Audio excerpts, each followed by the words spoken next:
Imagine por um instante que seus olhos se abrem para um lugar onde nenhum ser humano deveria estar. Não há chão como conhecemos, não há teto, não há tempo. Há apenas uma sala tão viva, tão intensa, tão carregada de glória, que cada detalhe parece pulsar, como se tivesse vontade própria. João descreve esse lugar como o centro do universo espiritual. Ele não entrou ali porque quis. Ele foi chamado. E quando ele atravessou o limiar dessa visão, nada mais na Terra teria a mesma importância. A primeira coisa que ele ouviu foi um som que não era som, trovões que não rugiam, mas vibravam dentro da alma, relâmpagos que não iluminavam apenas o espaço, mas a consciência. E bem diante dele, um trono que parecia conter toda a luz existente e ainda assim permanecer intocável. Ao redor dele, criaturas que os olhos humanos não conseguem compreender se moviam como se fossem feitos de fogo, de vento ou de algo ainda mais antigo. Mas é o que João vê em seguida que muda tudo. Porque não eram apenas anjos, não eram apenas seres celestiais comuns. Ele viu tronos, 24 tronos, 24 figuras sentadas, vestidas de branco, coroadas com ouro puro, posicionadas tão perto do trono principal que se tornava impossível ignorar a importância delas. João ficou sem fôlego. Quem eram eles? Por que ocupavam assentos de autoridade em um lugar reservado apenas ao divino? E talvez, o mais intrigante de tudo, porque pareciam participar ativamente da adoração, das decisões e dos acontecimentos que moldariam o destino da Terra. Nada no Apocalipse é colocado ali por acaso. João não descreveu 24 anciãos porque viu um quadro simbólico. Ele descreveu porque viu uma realidade espiritual que até hoje permanece cercada de perguntas. Qual conselho é esse que se reúne diante de Deus?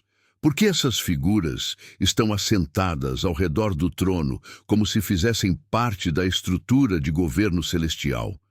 E o que realmente significa estarem vestidas com roupas que lembram sacerdotes, mas coroadas como reis? Sacerdotes não usam coroas, reis não usam vestes brancas. Que tipo de ser combina ambos?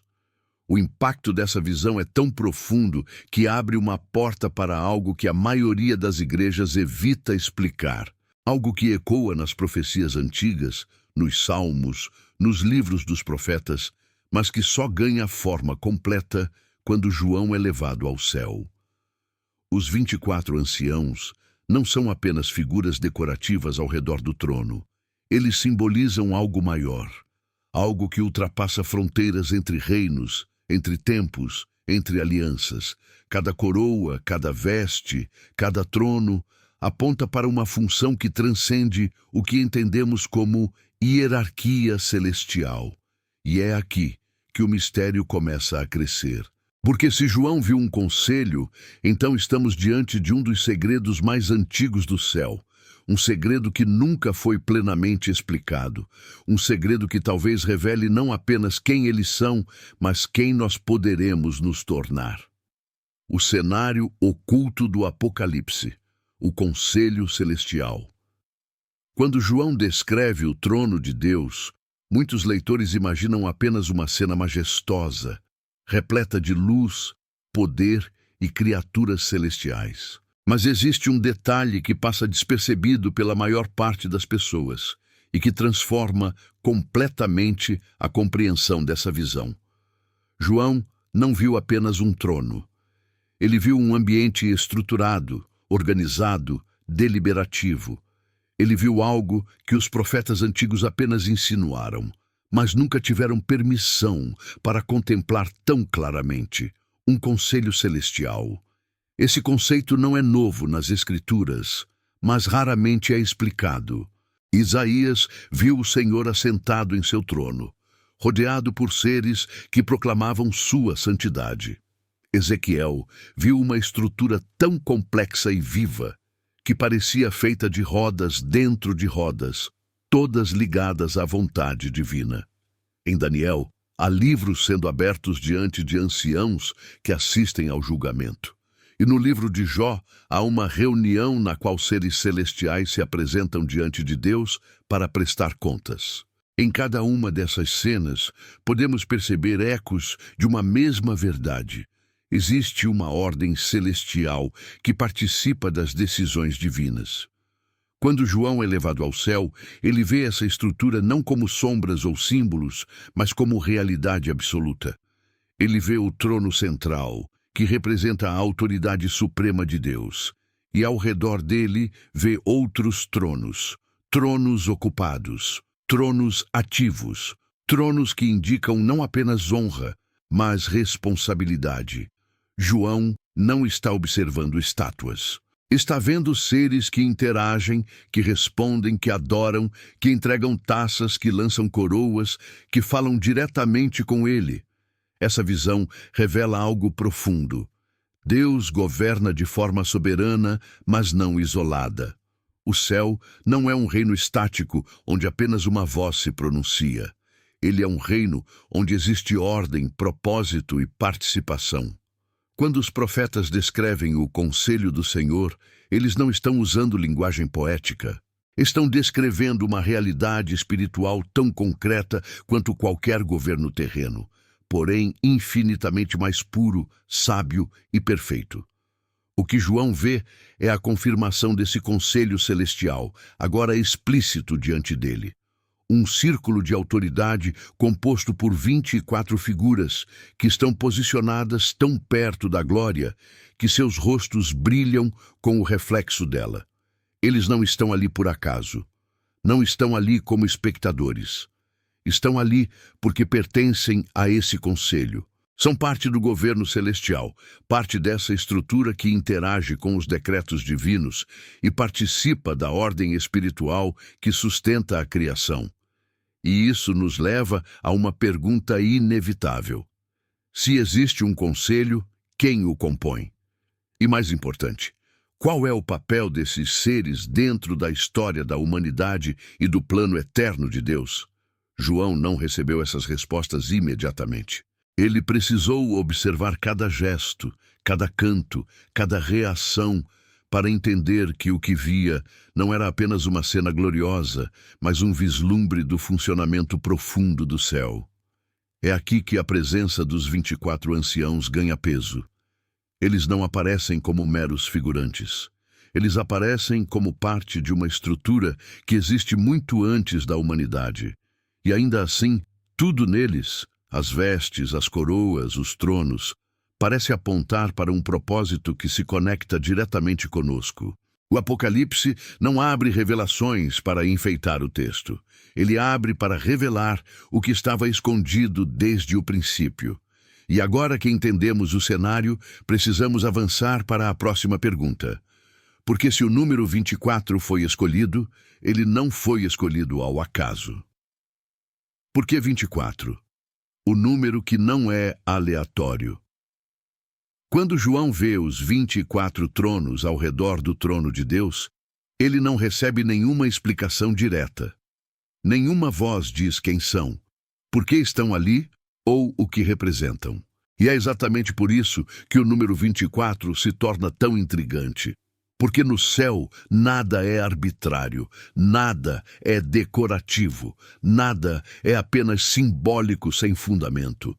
Se João viu 24 tronos, então esse número carrega um significado que atravessa toda a história bíblica, desde o templo terreno até as estruturas eternas do reino.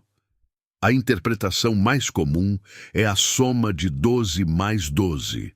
As 12 tribos de Israel e os 12 apóstolos do Cordeiro. Essa leitura faz sentido, mas não esgota o mistério. Ela é apenas a superfície de um significado mais profundo, porque, se fosse apenas isso, João poderia ter visto 12 tronos, ou poderia ter identificado os rostos, mas ele não reconheceu nenhum deles. Isso significa que há algo maior acontecendo. O número 24 aparece de forma estratégica no Antigo Testamento, principalmente no contexto sacerdotal. Davi organizou o serviço do templo em 24 turnos de sacerdotes, cada um responsável por ministrar diante de Deus em tempos específicos. Esses turnos formavam um ciclo completo de adoração. Nada ficava sem cobertura, nada ficava sem representação. Cada serviço, cada cântico, cada sacrifício era parte de um sistema que apontava para uma realidade maior. Os 24 sacerdotes representavam o povo diante de Deus de maneira contínua e ordenada. Quando João vê 24 anciãos ao redor do trono, ele imediatamente reconhece esse padrão, porque o céu opera com a mesma ordem que o templo imitava. O que no templo era sombra, no céu é substância. O que era ritual terreno se torna realidade espiritual. Os 24 não representam apenas a soma de Israel e igreja. Eles representam governo, representam sacerdócio, representam autoridade, representam adoração contínua, representam unidade perfeita entre o antigo e o novo, e representam algo ainda mais profundo, completude. 24 é um número de fechamento, um número que indica que algo chegou à sua plenitude. 12 é governo, 24 é governo dobrado, intensificado, honrado. Quando esse número aparece em Apocalipse, ele aponta para uma estrutura celestial que está completa, madura, estabelecida desde antes da fundação do mundo. Outra camada desse número carrega um significado ainda mais surpreendente. Em visões proféticas e literaturas judaicas antigas, 24 é o número associado aos conselhos celestiais. Não apenas sacerdotes, não apenas representantes humanos, mas entidades designadas para compor um conselho ao redor da glória de Deus, participando de decisões, julgamentos e decretos que afetam o mundo espiritual e físico. Por isso, quando João vê 24 anciãos, ele não vê uma plateia, ele vê um conselho. E esse conselho está completo, não falta um, não sobra um. Cada trono está ocupado por alguém que possui uma função específica dentro da ordem divina. A pergunta que surge então é inevitável. Se o número aponta para governo, sacerdócio e completude, quem são esses seres que carregam essa autoridade? E mais ainda, por que eles se parecem tanto com figuras humanas vestidas de branco e coroadas com ouro? Para responder isso, precisamos observar não apenas o que eles fazem, mas como eles aparecem diante de João. Seus tronos, suas vestes, suas coroas. Cada detalhe revela uma parte da identidade que estamos tentando compreender. A aparência dos anciãos, tronos, vestes, coroas e autoridade. Quando João descreve os 24 anciãos, ele não se detém em detalhes supérfluos. Tudo o que ele menciona é intencional. Cada elemento que ele observa, tronos, vestes, coroas, carrega um significado tão profundo que, se ignorado, nos impede de compreender quem eles realmente são e por que ocupam um lugar tão próximo da glória de Deus. A aparência deles é uma chave. E quando essa chave é colocada na porta certa, ela abre revelações que poucas pessoas ousaram explorar. A primeira coisa que João nota é que eles estão sentados em tronos, não perto de tronos, não diante de tronos. Eles estão entronizados. Isso por si só já revela autoridade. No céu, tronos não são decorativos. Cada trono representa posição, representa jurisdição, representa responsabilidade, representa participação no governo divino. Se esses anciãos se assentam ao redor do trono principal, então eles fazem parte de uma estrutura hierárquica do céu. Eles não estão ali como convidados, estão ali como autoridades.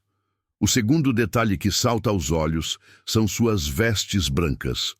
Essa cor nas Escrituras sempre aponta para pureza, vitória e sacerdócio. Vestes brancas não são apenas um símbolo de santidade. São um sinal de que a pessoa foi aprovada, recebeu autoridade e pode se aproximar do sagrado sem ser consumida. No Antigo Testamento, sacerdotes usavam roupas brancas durante certos rituais de consagração. Em Apocalipse, aqueles que vencem recebem vestes brancas como símbolo de honra e acesso ao reino eterno. Quando João vê 24 figuras usando essas vestes, ele reconhece um padrão sacerdotal e, ao mesmo tempo, um padrão de vitória. Algo que une as duas funções. O terceiro elemento é talvez o mais intrigante: coroas de ouro sobre suas cabeças. Essas coroas não são as coroas de diadema usadas por reis absolutistas. São coroas do tipo Stéphanos, utilizadas para honrar vencedores, conquistar títulos e representar autoridade delegada.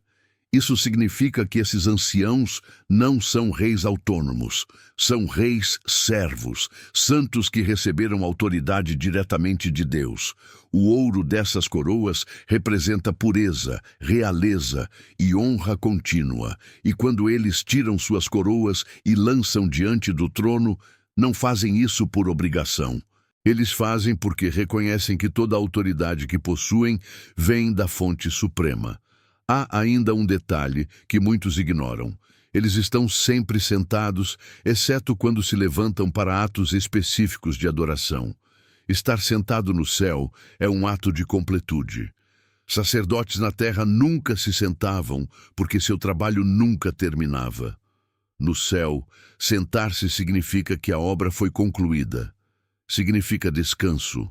Significa realização. Esses anciãos, portanto, representam uma categoria de seres cuja missão está estabelecida e cuja posição é permanente.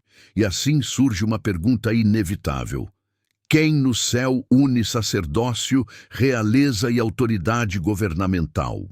Quem usa vestes brancas, tronos e coroas ao mesmo tempo? Quem participa de adoração e também participa de decisões?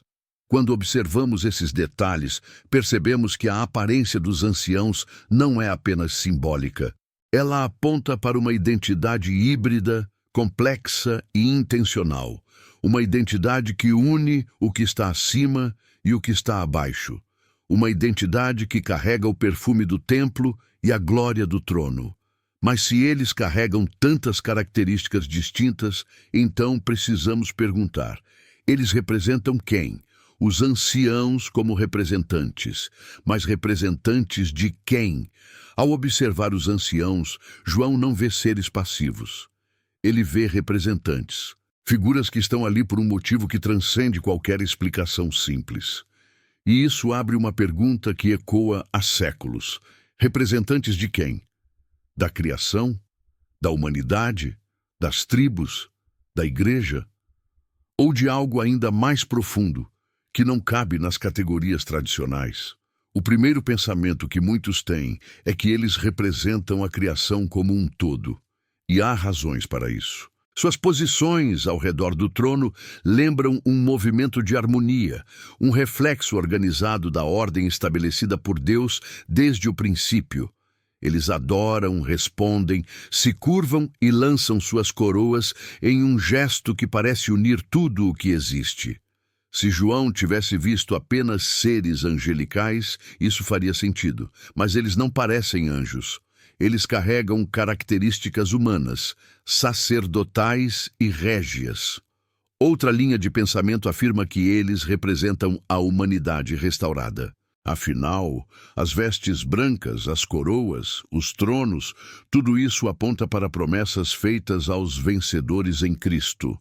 Promessas de autoridade, promessas de realeza, promessas de sacerdócio. Se for assim, então esses anciãos seriam um tipo de primeiro fruto glorificado, uma antecipação do que a igreja se tornará. Isso explicaria por que eles cantam canções de redenção, linguagem que anjos não usam. Isso explicaria também por que participam de momentos específicos relacionados ao Cordeiro. Mas há outra possibilidade ainda mais antiga e profunda. Eles representam as nações diante de Deus. 24 como número de governo, número de ordem, número de ciclos completos. Um conselho celestial que não apenas observa, mas intercede, participa e testemunha o desenrolar da história humana. Nessa visão, os anciãos não são apenas representantes da Igreja ou de Israel. Eles são representantes da humanidade inteira diante do Deus eterno. Há ainda uma teoria que combina elementos do Antigo e do Novo Testamento. 12 tribos, 12 apóstolos, o povo da antiga aliança unido ao povo da nova aliança. Um conselho formado pela totalidade daqueles que foram chamados para governar com Deus desde os primórdios. Se João viu isso, ele viu o céu declarando que nenhuma parte da história da salvação fica de fora. Israel e igreja se encontram. Lei e graça se unem. Antigo e novo convergem em um trono maior que ambos. Por fim, há uma ideia menos discutida, mas extremamente fascinante. Os anciãos são representantes de um sacerdócio eterno. Algo que existia antes da terra, antes de Adão, antes do tempo. Um sacerdócio que serve diante da glória de Deus como parte da própria estrutura do céu. Nessa visão, os anciãos não representam apenas humanos ou anjos. Representam uma ordem divina que faz a ponte entre dimensões, tempos e propósitos. Seriam seres criados para permanecer diante do trono, participando do governo divino desde sempre. Todas essas perspectivas carregam elementos verdadeiros, mas nenhuma por si só esgota o mistério. O que parece claro é que esses anciãos representam algo que une realeza, sacerdócio, adoração e autoridade. Eles são parte do governo celestial, mas também carregam traços que apontam para a história humana. Eles são celestiais, mas compreendem a linguagem da redenção. Eles adoram, mas também falam. Eles se prostram, mas também anunciam revelações. Se eles representam tudo isso ao mesmo tempo, então precisamos observar como eles agem, porque a chave para compreender totalmente sua identidade não está apenas em suas coroas ou tronos, mas em um momento muito específico, quando o livro selado aparece. Os anciãos e o livro selado. Por que só um chora? Entre todas as cenas grandiosas do Apocalipse, existe um momento que parece pequeno, mas carrega um peso espiritual que poucos percebem. João está diante do trono. Os seres viventes estão ali. Os anciãos estão ali. O som de trovões e relâmpagos preenche a sala celestial. E então um detalhe interrompe toda a visão. Um livro. Não um livro comum, mas um pergaminho selado com 7 selos, guardado na mão direita daquele que está sentado no trono. O universo inteiro parece prender a respiração, porque aquele livro não é apenas um objeto. Ele contém o futuro, contém o juízo, contém a restauração, contém o desfecho da história humana. Um anjo poderoso pergunta: quem é digno de abrir o livro e de romper os selos? É uma pergunta que ecoa como um desafio, como um anúncio, como uma convocação cósmica. Mas ninguém responde, nem no céu, nem na terra, nem debaixo da terra. Nada, nenhuma voz, nenhum movimento, nenhuma criatura, por mais gloriosa, forte ou antiga que fosse, tinha autoridade para tocar no pergaminho. E é aqui que algo surpreendente acontece. João começa a chorar. Ele chora porque entende que se o livro não for aberto, o plano divino parece interrompido. A história permanece travada. A justiça não se manifesta. A redenção não se completa. A esperança do mundo parece suspensa. João, o apóstolo que viu milagres, que viu o Cristo ressuscitado, que sobreviveu ao exílio, desaba diante da ideia de que o propósito de Deus poderia ficar inacessível. Mas existe um detalhe ainda mais intrigante do que as lágrimas de João. Ele é o único que chora. Entre todos os seres presentes na sala celestial, anjos, criaturas viventes, o próprio conselho de 24 anciãos, apenas João reage com desespero. E isso desperta uma pergunta inevitável. Por que os anciãos não choraram? Por que eles não expressaram preocupação? Por que permaneceram tranquilos diante de um evento tão grandioso e aparentemente sem solução? A resposta está em uma verdade profunda. Os anciãos sabiam algo que João não sabia. Eles entendiam o plano. Eles viam além do momento. Eles conheciam a identidade daquele que era digno. Eles sabiam que havia um cordeiro que havia vencido. Sabiam que a história não estava sem direção. Sabiam que a redenção não era um processo improvisado, mas um decreto selado desde antes da fundação do mundo. Por isso, enquanto João chorava, eles permaneciam serenos. E então acontece o momento que revela o papel deles de maneira brilhante. Um dos anciãos se aproxima de João. Ele não envia um anjo, não envia um ser vivente. Ele mesmo se levanta de seu trono e se dirige ao apóstolo. Ele fala com palavras que carregam consolo e autoridade. Não chores. Eis aqui o leão da tribo de Judá, a raiz de Davi, que venceu para abrir o livro e romper os seus selos. Esse ato é revelador por vários motivos. Primeiro, mostra que os anciãos não são espectadores distantes. Eles interpretam, explicam, consolam, instruem. Eles participam da revelação. Segundo, mostra que eles compreendem profundamente o papel de Cristo no plano eterno. Não falam com dúvida, não falam com incerteza, falam com a segurança de quem conhece a verdade desde a eternidade. Terceiro, mostra que eles têm acesso ao significado espiritual daquele livro. Não apenas observam o que acontece, eles entendem. Além disso, o fato de um ancião anunciar o leão e João enxergar um cordeiro é um dos paradoxos mais ricos da visão. O ancião revela o Cristo vitorioso. João vê o Cristo sacrificado. Ambos estão certos, ambos revelam dimensões diferentes da mesma glória. E o ancião parece saber disso antes mesmo que João perceba. Ele aponta para a vitória com uma confiança que só existe em quem está acostumado a participar do governo eterno. Esse comportamento dos anciãos nos diz muito sobre quem eles são. Eles possuem conhecimento profundo do plano redentor. Eles entendem o papel do Messias. Eles sabem como a história termina. Eles sabem o que cada selo representa. Eles sabem que a vitória já foi decretada. E sabem que o livro não estava esperando alguém ser encontrado por acaso. Ele estava esperando aquele que já havia vencido. Quando um ancião consola João, ele não está apenas acalmando um homem assustado. Ele está mostrando ao mundo espiritual que a história está nas mãos certas. Ele está declarando que a autoridade do Cordeiro é absoluta. E está confirmando que os anciãos participam de um nível de revelação que transcende qualquer ser criado na terra. Por isso, quando olhamos para esse momento, percebemos que a identidade dos anciãos está intrinsecamente ligada ao plano redentor. Eles não são meros observadores, são testemunhas, são participantes, são portadores de conhecimento sagrado.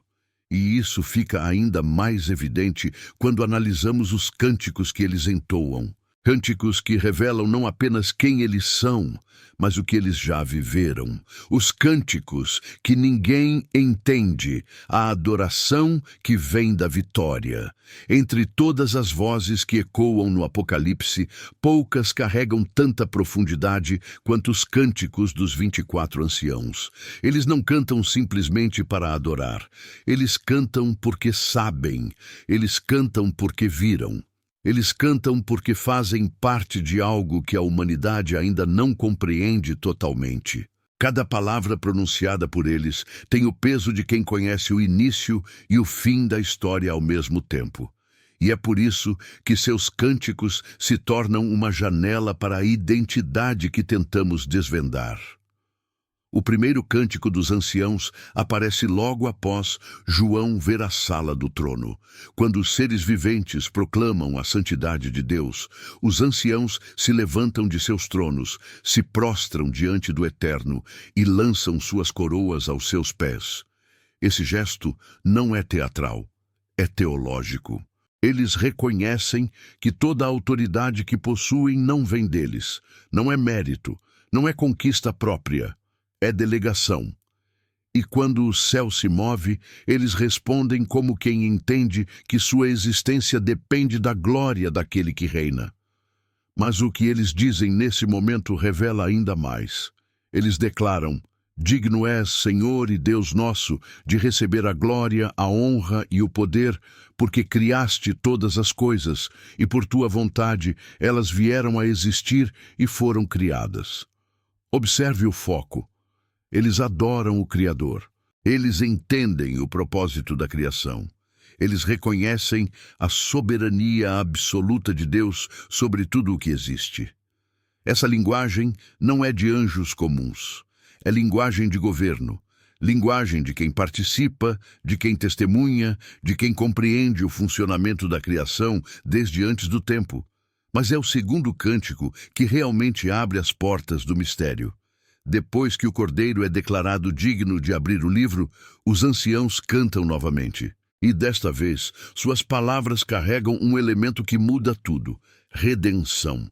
Eles cantam ao Cordeiro dizendo: tu foste morto e com teu sangue compraste para Deus homens de toda tribo, língua, povo e nação. Essa frase cria um impacto profundo. Porque anjos não são redimidos, anjos não conhecem a experiência do sangue, anjos não foram comprados. O plano da redenção não os inclui como beneficiários. Então, por que os anciãos cantam como se fizessem parte disso? A resposta está no tipo de conhecimento que carregam. Eles não cantam como quem observa, cantam como quem participa, como quem celebra algo que viu acontecer com profundidade. Isso abre três possibilidades: ou eles são humanos glorificados, ou são seres celestiais que receberam autoridade para representar a humanidade redimida, ou são parte de um sacerdócio eterno, cuja função é anunciar, celebrar e participar da vitória do Cordeiro desde antes da fundação do mundo.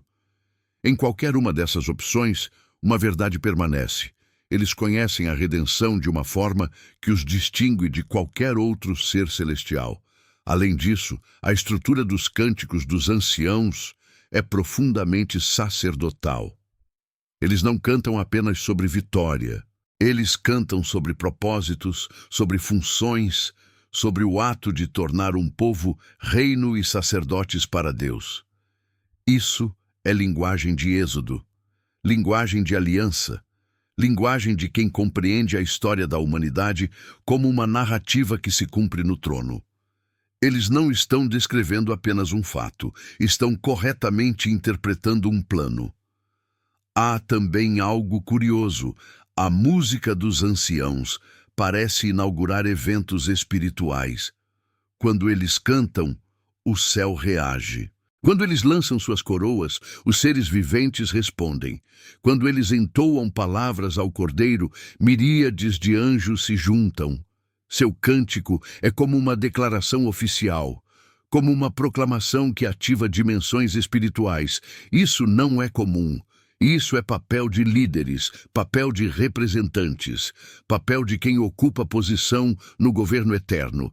E quando olhamos para o tipo de cântico que eles entoam, percebemos que há uma dualidade muito importante. Eles adoram o Criador e adoram o Redentor. Eles reconhecem a glória eterna de Deus e reconhecem a vitória sacrificial do Cordeiro. Eles honram o trono eterno e honram o Cordeiro digno. É como se fossem pontes entre a adoração da criação e a adoração da redenção. Uma função que nenhum ser exerce sozinho no Apocalipse. Assim, os cânticos dos anciãos não são apenas música, eles são declaração, eles são interpretação, eles são teologia em forma de som, são revelações cantadas. São verdades proclamadas dentro do lugar mais santo do universo. E isso nos conduz naturalmente ao próximo ponto. Se suas canções são tão profundas, tão ricas, tão carregadas de conhecimento e autoridade, então talvez esses anciãos não sejam apenas adoradores. Talvez sejam parte de algo muito maior, algo que poucos ousam mencionar. Porque agora precisamos olhar para uma teoria ousada, uma teoria que quase ninguém fala. A teoria que quase ninguém fala, o Conselho Real do Messias. Quando João descreve os 24 anciãos, ele não está apenas registrando uma visão fascinante. Ele está testemunhando um governo, não um governo simbólico, não uma metáfora espiritual, mas um reino real, estruturado e funcional. E é justamente aqui que surge uma teoria profunda, ousada e quase nunca mencionada em pregações tradicionais. A ideia de que os 24 anciãos compõem o Conselho Real do Messias, o conselho que participa da administração do reino eterno. Antes de qualquer coisa, é importante notar que João vê esses anciãos entronizados. Isso é crítico. No céu, só se senta quem recebeu autoridade. Anjos comuns permanecem em pé. Seres viventes se movem, proclamam, servem. Mas os anciãos se sentam. Isso significa que eles ocupam cargos, funções, que são parte de um governo e não meros adoradores. Seus tronos estão alinhados ao trono central, criando um arranjo que lembra uma corte real, um conselho ao redor do Rei Supremo. Essa estrutura não é novidade nas Escrituras. No Antigo Testamento, diversas passagens falam do Conselho do Senhor, onde decisões celestiais são discutidas e executadas. O profeta Micaías vê o Senhor sentado em seu trono, com todo o exército dos céus à direita e à esquerda. Daniel vê tronos sendo postos antes do julgamento. Isaías ouve o Senhor perguntar: a quem enviarei? Essas imagens apontam para uma realidade que muitos ignoram. Deus governa, mas também delega. Deus reina, mas também envolve seus conselheiros celestiais em decisões que atravessam os séculos. Agora observe os anciãos no Apocalipse. Eles não apenas estão presentes, eles respondem aos movimentos do trono. Eles falam com João, eles interagem com o Cordeiro. Eles lançam suas coroas em reconhecimento à autoridade suprema de Deus e, em seguida, retomam seus lugares. Nada disso é comportamento de um adorador comum. Tudo aponta para um papel deliberativo, interpretativo e governamental. Outro ponto importante é que os anciãos não são surpreendidos pelos acontecimentos do Apocalipse. Eles não demonstram espanto diante do livro selado. Não reagem com desespero à busca por alguém digno. Pelo contrário, eles parecem compreender perfeitamente cada etapa da revelação. Quando João entra em desespero, é um ancião que se levanta para explicar. Esse detalhe é significativo. Não é um anjo que consola João, não é um ser vivente, não é uma voz do trono, é um ancião. Isso revela que eles possuem entendimento privilegiado do plano divino. Eles conhecem a história que está se desenrolando. Eles sabem quem é digno, quem venceu e por quê. Essa postura lembra claramente a função de conselheiros reais. Pessoas que conhecem o plano, que entendem as decisões, que analisam e interpretam acontecimentos dentro da corte. Eles não falam como servos. Falam como aqueles que ocupam cargos de honra. Além disso, existe uma conexão impressionante entre o número 24 e a ideia de governo. 12 é número de governo nas Escrituras. 12 tribos, 12 apóstolos, 12 portas, 12 fundamentos. Quando o número é multiplicado, ele se torna símbolo de governo ampliado, completo, perfeito.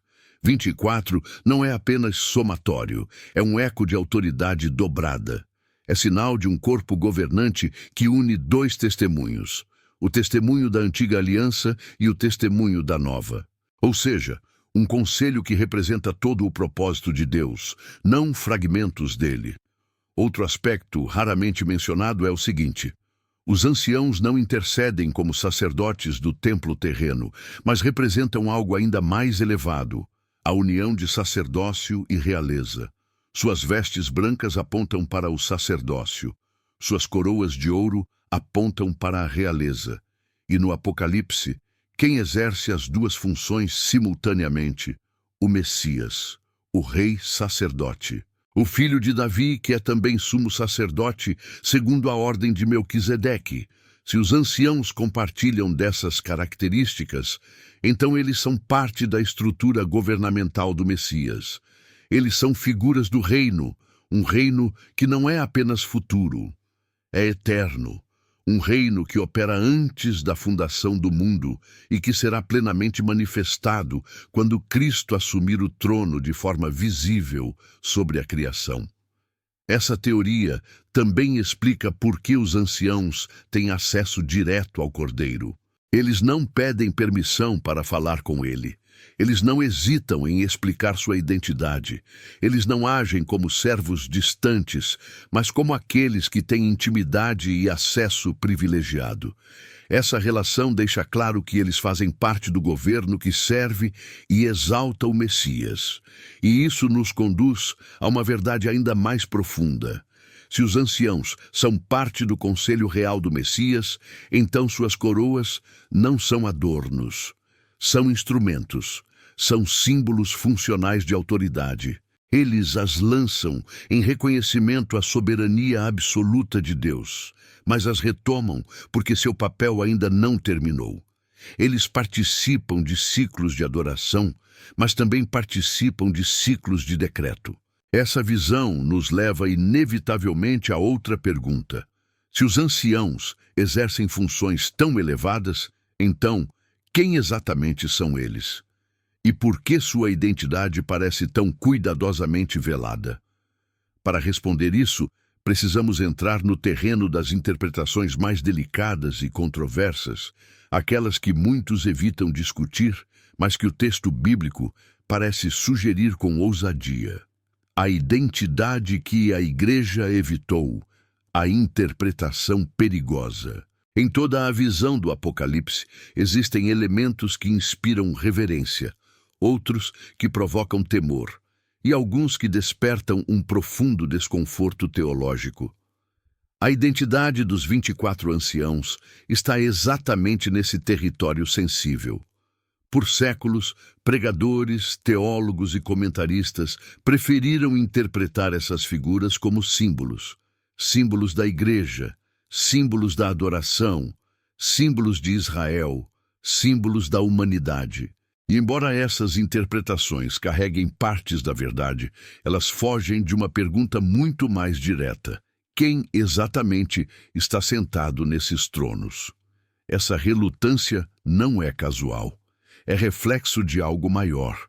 Porque, ao tentarmos compreender esses anciãos como indivíduos reais, seres com história, função e identidade, entramos em uma região onde as categorias tradicionais começam a desmoronar, onde a linha entre o humano e o celestial se mistura, onde sacerdócio, realeza e eternidade convergem em uma única existência. A primeira possibilidade levantada por alguns pais da Igreja é que os anciãos seriam homens glorificados, representando a humanidade restaurada diante de Deus. Essa visão se apoia em elementos sólidos: vestes brancas, coroas de vencedor, linguagem de redenção e a promessa feita aos que vencem de se assentarem em tronos. Esses detalhes são coerentes com promessas de Cristo à Igreja, e isso leva muitos a pensar que os anciãos representam a totalidade do povo redimido. Mas essa teoria enfrenta uma dificuldade imediata. João os vê antes da consumação final, antes da ressurreição dos santos, antes do arrebatamento em muitas leituras escatológicas. Eles já estão glorificados, mas como se a redenção humana ainda está sendo revelada? A segunda possibilidade é que os anciãos são seres celestiais de alta ordem, criados especialmente para ocupar posições no conselho eterno de Deus. Isso explicaria sua presença desde o início da visão e sua familiaridade com os mistérios do céu. Explicaria também por que eles têm entendimento do plano redentor. Mas essa visão enfrenta outro problema. Seres celestiais não cantam cânticos de redenção. Não declaram ter sido comprados pelo sangue. Não usam coroas destinadas a vencedores. Não recebem vestes que simbolizam vitória sobre o pecado. O que João vê nos anciãos é algo que transcende a classificação tradicional de anjos. A terceira possibilidade, mais rara e profundamente intrigante, sugere que os anciãos representam o sacerdócio eterno que antecede o próprio Israel. Uma ordem de seres que serve diante do trono desde tempos imemoriais, descrita de forma indireta em livros proféticos e literaturas judaicas antigas. Essa visão associa os anciãos a uma função sacerdotal que sustenta a adoração celestial e participa da mediação espiritual desde antes da criação. Mas há algo que ainda tensiona essa interpretação. Os anciãos demonstram compreensão da redenção como se a tivessem experimentado de alguma forma. Então surge a interpretação mais ousada, aquela que muitos evitam, que poucas tradições teológicas mencionam e que causa estranhamento imediato. A possibilidade de que os anciãos sejam uma representação da humanidade restaurada antes do fim da história, posicionada de forma antecipada no céu, não como um evento cronológico, mas como uma realidade espiritual eterna. Em outras palavras, eles seriam uma projeção da igreja glorificada, não no tempo humano, mas no tempo de Deus, onde passado, presente e futuro não se sucedem, mas coexistem. Essa visão reconhece que Cristo é o Cordeiro imolado antes da fundação do mundo e que a redenção opera em uma dimensão onde a eternidade já contempla o final. Essa perspectiva é desconfortável para muitos porque desafia nossa linearidade. Nós pensamos em tempo como algo que flui. Deus não. Na eternidade, aquilo que ainda não aconteceu na terra pode já estar consumado no céu. É assim que Daniel vê o Filho do Homem aproximando-se do Ancião de Dias, mesmo que Jesus ainda não tivesse nascido. É assim que João vê a Nova Jerusalém antes que a antiga seja destruída. E é assim que ele pode ter visto a humanidade restaurada antes que a ressurreição ocorra. Se os anciãos representam essa humanidade glorificada, então tudo se encaixa. As vestes brancas fazem sentido. As coroas fazem sentido. Os cânticos de redenção fazem sentido. A autoridade delegada faz sentido. Sua função governamental faz sentido. E o fato de João não reconhecê-los pessoalmente faz ainda mais sentido. Eles ainda não existiam plenamente na Terra. Mas há uma última possibilidade que, embora menos citada, possui grande força simbólica e espiritual.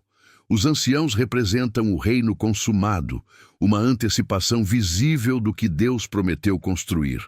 Um povo sacerdotal, governante, unido pela redenção e glorificado na presença divina. Eles seriam o reflexo perfeito do que a igreja será, não apenas individualmente, mas coletivamente. Um corpo governante, adorador, santo e eterno. Todas essas interpretações revelam algo importante. Os anciãos não são figuras comuns, não são simples metáforas, não são apenas adornos na visão de João. Eles são uma chave que abre para a compreensão de nossa origem, nosso destino e nosso papel no plano eterno de Deus. E talvez seja justamente por isso que sua identidade permanece envolta em mistério. Porque eles não apenas representam algo, eles anunciam o que ainda veremos. Mas antes de concluir essa investigação, precisamos observar um detalhe que quase ninguém percebe. Um detalhe silencioso, mas carregado de significado.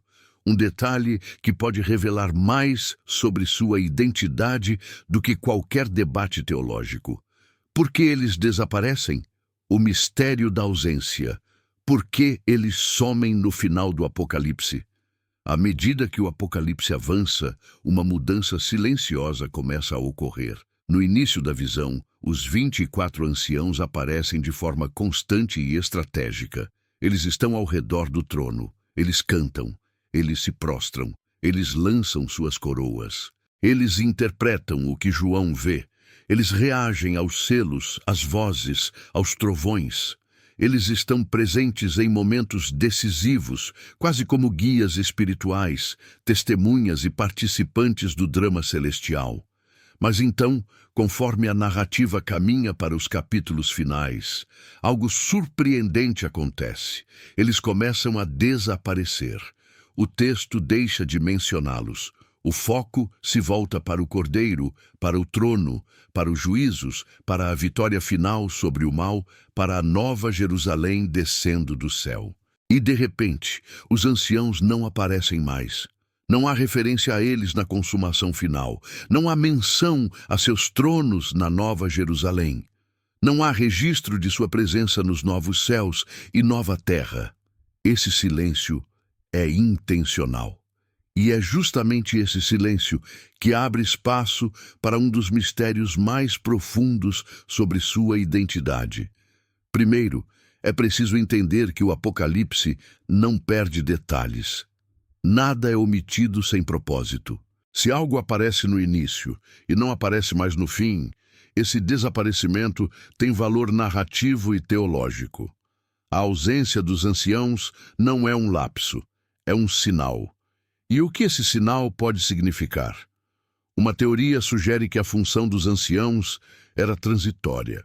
Eles formavam um conselho celestial que tinha um propósito específico dentro da revelação. Algo como guardiões de um ciclo, como testemunhas de um período anterior à manifestação completa do reino. Eles existem para revelar, para interpretar, para orientar João e, por extensão, a Igreja. Mas quando o reino é plenamente estabelecido, quando o trono do Cordeiro se torna visível, quando todas as coisas se renovam, esse papel deixa de ser necessário. Não porque desaparecem como seres, mas porque sua função chegou ao fim. Outra perspectiva aponta que os anciãos representam algo que é absorvido no final da história. Se eles simbolizam o povo redimido, então sua ausência não é literal, mas simbólica. Na consumação final, não existem mais representantes porque o próprio povo está presente diante do trono. Não há mais necessidade de intermediários. O que antes era visto em forma reduzida, agora é visto em sua totalidade. A humanidade restaurada não precisa de 24 para representá-la. Ela mesma está diante de Deus, completa. Há também a interpretação de que os anciãos representam o governo do Messias antes da instalação definitiva do reino. Nesse caso, eles atuam no período entre a vitória do Cordeiro e o juízo final, participando das etapas espirituais e simbolizando a ordem celestial que prepara a criação para o reinado eterno. Quando o reino se manifesta em sua plenitude, o conselho deixa de ser um reflexo e se torna realidade viva na própria presença do rei. Mas existe uma interpretação ainda mais profunda e instigante, ligada à eternidade e ao modo como Deus revela os mistérios do tempo. Os anciãos poderiam ser uma visão antecipada do que ainda não aconteceu no mundo físico. Uma imagem do futuro colocada diante de João para que ele enxergasse o eterno antes do histórico. Se isso for verdade, então eles não somem. Eles apenas deixam de ser vistos como figuras isoladas, porque sua verdadeira forma se torna evidente na Nova Jerusalém, na multidão vestida de branco, nos que reinarão com Cristo para sempre. Em outras palavras, eles estavam ali como sombra do que viria. Quando o que viria chega, a sombra não é mais necessária. Considere também o fato de que Apocalipse é uma revelação progressiva. No início, tudo é apresentado como símbolos, imagens, representações. No final, essas imagens se dissolvem porque aquilo que simbolizavam se torna concreto. O trono continua, o Cordeiro continua, o templo não continua, porque Deus e o Cordeiro são o templo. Da mesma forma, os anciãos não continuam, porque aquilo que eles apontavam se cumpre plenamente. Essa ausência é, portanto, a confirmação de que sua identidade não era fixa, mas funcional. Eles não eram um fim em si mesmos, mas uma janela. Eles existiam para anunciar o que estava por vir, para servir como ponte entre a adoração celestial e a revelação terrestre. Depois de cumprirem essa missão, o texto se volta para aquilo que é eterno e imutável. E aqui surge a pergunta final, aquela que dá sentido a toda a jornada. Se os anciãos cumpriram um papel tão grandioso, tão profundo, tão espiritual, então o que eles revelam sobre nós? O que João viu neles que apontava para o nosso futuro? E como essa visão molda nossa compreensão do que seremos no reino eterno? É isso que nos leva à conclusão. Não apenas para encerrar o vídeo, mas para abrir um entendimento maior sobre o propósito de Deus para aqueles que o seguem. Conclusão cinematográfica: o dia em que veremos o conselho. Quando João entrou naquela sala proibida, ele não apenas viu o futuro, ele viu o nosso destino, viu o que a criação inteira espera desde o princípio, viu tronos, coroas, vestes brancas, autoridade, adoração, governo espiritual. Viu um conselho que existe não por poder próprio, mas porque foram chamados para perto do Eterno. Viu o que ninguém antes dele havia testemunhado com tanta clareza: a humanidade restaurada, compartilhando do governo de Deus. Os 24 anciãos não são apenas figuras distantes. Eles são um vislumbre do que o reino será, um reflexo do que Deus promete aos que perseveram, aos que guardam a fé, aos que vencem. Cada coroa lançada aos pés do Cordeiro anuncia o que também faremos um dia.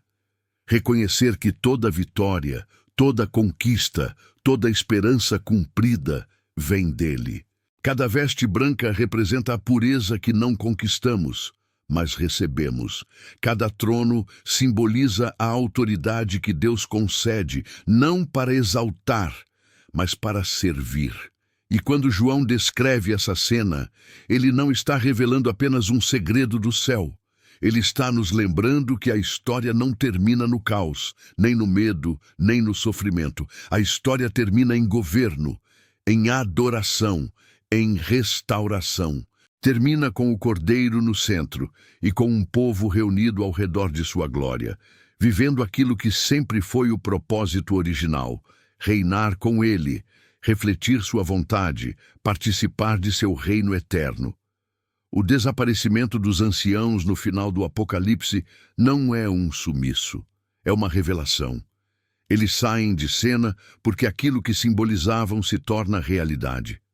O conselho que João viu de longe será um conselho que viveremos de perto. O que era figura se torna vida. O que era visão se torna existência. O que era promessa se torna destino. E quando finalmente estivermos diante do trono, quando ouvirmos a voz que fez todas as coisas existirem, quando sentirmos o brilho da glória que João descreveu, talvez entendamos que nunca estivemos tão longe quanto imaginávamos. O céu sempre esteve construindo algo em nós, algo que aponta para esse dia, algo que nos prepara para assumir nosso lugar no reino. Essa é a esperança que o Apocalipse nos dá. Não medo, não confusão, mas propósito, direção, futuro. E se tudo isso faz seu coração arder, se o mistério dos anciãos despertou algo dentro de você, então continue nessa jornada com a gente. Há tantos outros segredos, tantos outros símbolos, tantas outras visões esperando para serem reveladas. Se este vídeo tocou você, se inscreva agora no canal Bíblia Além do Véu. Ative o sininho para não perder as próximas revelações e continue caminhando comigo pelos mistérios que Deus deixou escondidos. Não para confundir, mas para despertar aqueles que desejam ver além do véu.